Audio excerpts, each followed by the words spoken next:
the season. You're still wondering who the quarterback is. How are things going to be divided? I think Chad said it's going to be Ben and Nick with the first one.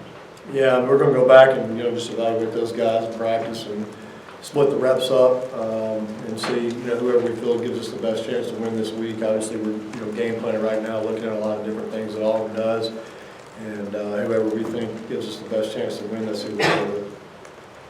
Joe, that Auburn defensive front especially, well, how tough is their defense and then the defensive line, and I guess Brown in particular? Yeah, I mean, he's a really good player. Made the comment yesterday, we've seen Jadeveon Clowney in this league. We played against him, coached against him, and I think this kid, number 5, is probably the best interior defensive lineman we've ever faced or ever seen on film. He's very powerful, he's strong, he's quick twitch, he gets off blocks very easily. He does a really good job. I mean, you see in the Florida game, he picks up a fumble, and I mean, he's really fast down the sideline like a running back. So he's a really good player, and we're going to have to be ready for him. When you went back and looked at Nick's performance, was it something mechanical that was going on with his performance, or was there something psychologically that was happening with Nick? Well, a lot of the things, that Nick, missed was, RPO game, some play actions, and those is just, we got to make sure we buzz our feet and open our hips and open our front foot. A lot of time Nick was throwing across his body, and that's something we're constantly working on with him. He'll get better at it, but those are the times, we felt like he maybe threw the ball a little bit behind his receiver when we thought he had him. So Nick's very aware of it. We work it, we're working it every day, worked it yesterday, so he'll continue to get better with that. Joe, I know obviously you guys didn't want him to throw picks, and he didn't throw any picks the other night, but do you think maybe he has that in his head, like don't throw a pick, and that was maybe affecting his throwing? It was something in his mind? Or? Yeah, I mean, it could be a little bit of that. I thought he did a nice job of taking care of the ball the other night. Something we've obviously been harping on with him, and obviously we didn't turn the ball over the other night, which is something we've been talking about that for a while. So as long as we take care of the football, we feel like we get a good chance to win. Obviously, we had a chance to win in the fourth quarter and didn't get it done. So I thought he did a nice job of doing that. Coach Traylon's still young, obviously, and still having some problems with the line and all that kind of stuff. But how far off is he, just from the playmaking skills that he has, how far off are you guys from integrating more of him into the offense, whether it's lining up in the backfield, just getting the ball in his hands more? Yeah, I mean, I've said that a lot. I'm with you on that. I mean, we got to try to get him the ball as many times as we can, and he's obviously proven to be a very dynamic player with the ball in his hand. You see him on the punt return, kind of toying with the guy and then hitting the sideline. He's very dynamic, and we tried a couple of things the other night to get him the ball.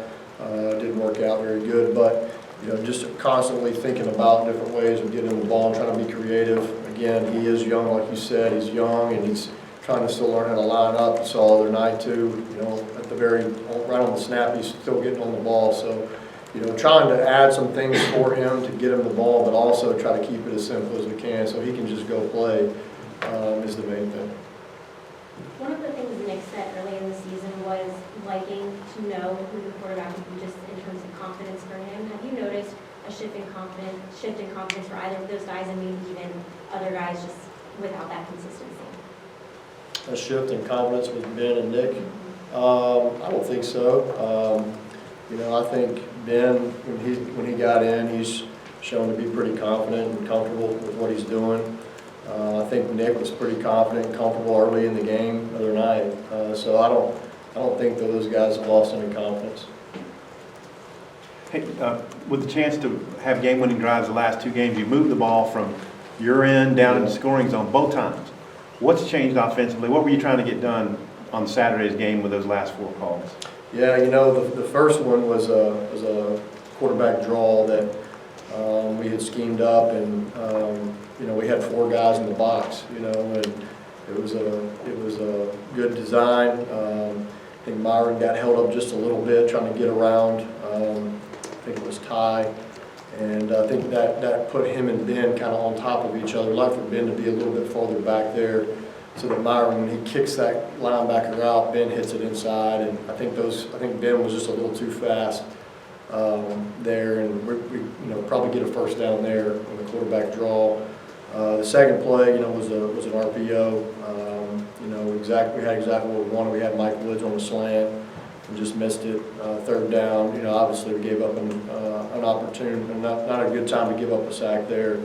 Probably could have called maybe a quicker play, try to get it to a 4th and short or something, but felt we had some guys coming open late. That we could have done a better job maybe getting the ball out of his hand a little quicker. And then obviously 4th down and long was tough, and they dropped everybody, at the chains, and it was just made it tough, and then got pressured. So looking back on it, you always second guess yourself in those situations. Wish we, maybe take the RPO off and just hand the ball off to Rakeem, or try to see what we can get there on 2nd down and make it a little bit shorter 3rd down call. But again, you're always going to have those calls. You second guess yourself. You hit Mike Woods on the slant, or Ben is a little slower and increases it. You're talking about something completely different. So probably could have done a little better job play calling there. With Chase Hayden injured and Devois not being as productive, how much has it hurt you guys not having 1 through 3 of your running backs? Yeah, we got to do a better job of getting TJ going.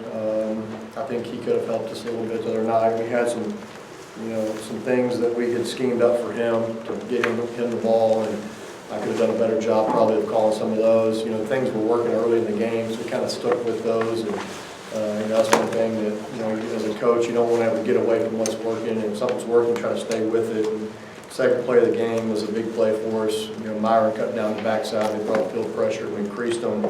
And so we kept kind of coming back to that kind of scheme, not the same play, that kind of scheme.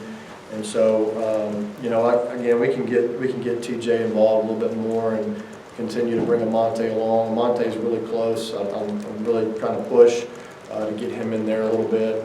It's just hard when you're facing some SEC opponents, when we haven't been able to get him in early in the year to see if we can really trust him in a game situation. It's hard to put him in there and versus some SEC opponents that could come down to one play like it did the other night. So again, we're trying to bring those guys along and play as many as we can. Coach, against Ole Miss, Nick came in for Ben and outplayed him, and then the last 2 games, Ben came in for Nick and outplayed him. Do you think there maybe is looking over your shoulder, something that maybe is dealing with? It just seems like there's a little bit of a pattern with the quarterback coming in and outplaying the starter. Yeah, well, I think early in the year, obviously I think Ben may have been looking over his shoulder a little bit to Nick. Obviously Nick had a good fall camp too. Could have been a little bit of that with Ben, but, I think Nick is, the last couple of weeks, I don't think he's felt that at all. I would hope not. Because we've made it pretty clear that he's been our guy the past couple of weeks. So obviously he got hurt in the A&M game, and Ben came in and relieved him. So I would hope not. I hope those guys are continuing to prepare themselves like they were the starter anyway. I think playing quarterback too, it's always a little easier to kind of sit back early in the game and see how a team's playing you when you're not actually in the game in live bullets coming at you. And you kind of sit back and you can kind of see it as a coach.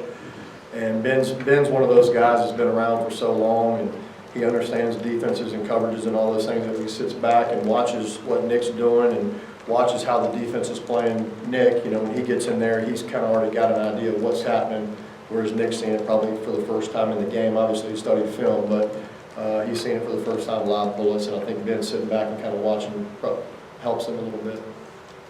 More on the quarterbacks. The last half of the season, do you see a situation where one of these guys is kind of the permanent starter and the other is the backup, or do you see trying to play the hot hand, just who's playing well, and if he's not, the other guy can do it? Yeah, I sure hope so. I'd love to be in that situation where we've got a guy and he's consistent and comes out hot and stays hot throughout the game.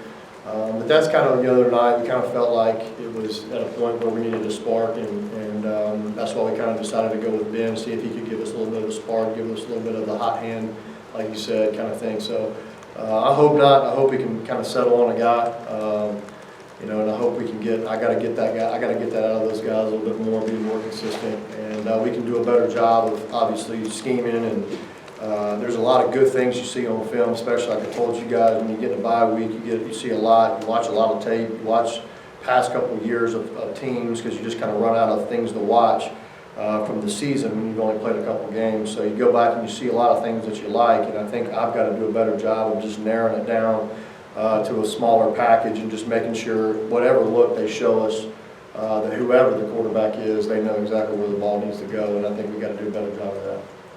At the same time, Coach, with, 2 and 4 looks bad, but you've got a 4-point loss, another 4-point loss, a 7-point loss. Given that, do you start looking at maybe being more aggressive, like, say, before halftime, you guys, you tried to get a first down, but maybe being more aggressive in that aspect and maybe some others?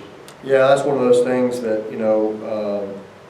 we had a first down call, get out of bounds, and we had schemed up a little run, trap play against those guys that we thought was going to be really good, and, it was there, we just, it was close. So if we hit that trap play, you're probably going to gain about 10, 12 yards, to be honest with you. It was there, but, we didn't, and so at that point, we had another play called, and I think Coach was kind of thinking they may call a timeout or what, because they had some timeouts left, and so at that point, Coach just, we just decided to not go any farther with it. But I think I've tried to be more aggressive, like you said, Trey, and one of the things I think of is down there on the goal line, we're on the 9-yard line, and we're throwing RPO to CJ, and and then the next play we come out and throw a little, basically a screen to Rakeem in the flat. It's an extension of our run play, but again, trying to be aggressive and get the ball on the perimeter to our playmakers there. And then 3rd down, obviously, we didn't feel like we had a good run play to get 9 yards from the goal on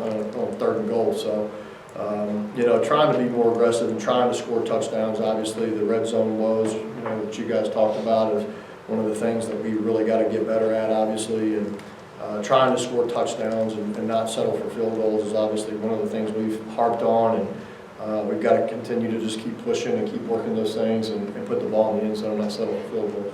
I know you guys are one to redshirt KJ or hope to redshirt KJ, but where is he right now in his development? And is there a situation now in these final 6 games where you guys try to get him in and see what you can do offensively with him and his legs and his ability to throw the ball as well? Yeah, we've challenged him actually a couple of weeks ago. We have a group of guys, of young guys that go to Power Hour, which we call Power Hour is kind of their time to get an extra lift in, to get bigger, stronger, faster. We've kind of held KJ from that, to make sure he's learning the offense mentally in the meeting rooms, learning the game plan, learning kind of how our style is and all those things. And the biggest thing with him is just continuing to do what he's doing. He's taken a huge step, like I said, from the bye week of learning. I'm constantly asking him questions even when he's in there, even though he's not the starter, just making sure he's developing mentally. And, any quarterback, I think I've mentioned this in the past, but any quarterback that comes out of high school, it's not a knock on their high school, we just do more at this level and more is required of them. So, he's learning, he's doing a good job, he's just got to continue that, and I think if he does continue on the path that he's on, who knows, we may try to have a little package for him later in the year. But that's definitely something that we've discussed, and again, we've talked to KJ and really challenged him to keep getting better. Joe, what are the keys to moving the ball against a team that's so stout defensively, so good against the run? What do you have to do? Well, we got to have a great plan. We got to have a great protection plan when we throw the football. And not a lot of teams have had a lot of success running the football against these guys. They're, like I said, they're big inside. They're quick. They're fast. They're quick twitch. They get off blocks. They got a lot of speed. That's one thing when you turn the tape on against these guys. It's evident that these guys are very fast. I think, number 13 is a 10-3 100-meter guy out of the state of Florida. And like I said, with number 5, you see him pick up a fumble and he's running down the side like a running back. So they got a lot of speed. We're going to have to use some different things. I don't want to give too much away here, but we're going to have to use some different things to help us out, try to move the football effectively. Thanks, Joe. All right, thanks, guys.